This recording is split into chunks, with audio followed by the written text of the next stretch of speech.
All right, I just want to do a real brief recap of last Sunday's sermon. The last Sunday's sermon was titled Gotta Love 'Em, and it's about loving other people. You know, we've been talking about loving God, loving ourselves, and loving other people. Once we really begin to love God and have a healthy love towards ourselves, it's going to be much easier to love other people, even those people that make life difficult. Now, I know there are folks out there that they will hurt you either intentionally or unintentionally. They will slander you. They will make life difficult. And the last thing we want to do is love those people and even pray for them. I mean, what we want to do is we want to rope them, dally off, and drag them around the pasture a little bit. Teach them a lesson. That's what we want to do.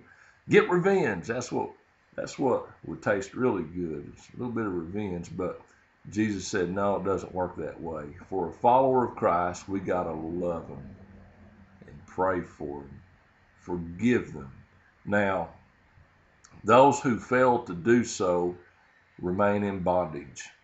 And you're in bondage to bitterness. And listen, life just ain't going to work for you, not the way God meant for it to.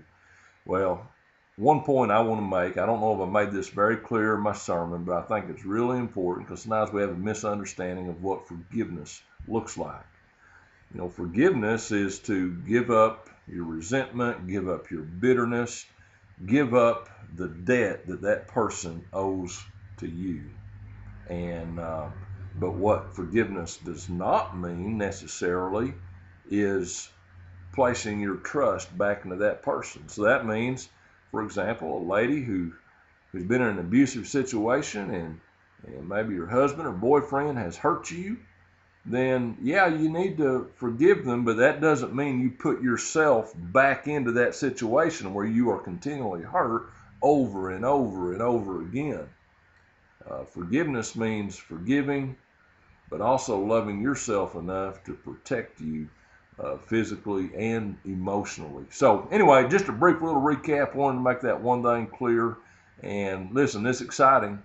God loves you. He gives you the power to overcome, even overcome these things like all this bitterness that you have inside of you, and to be totally free.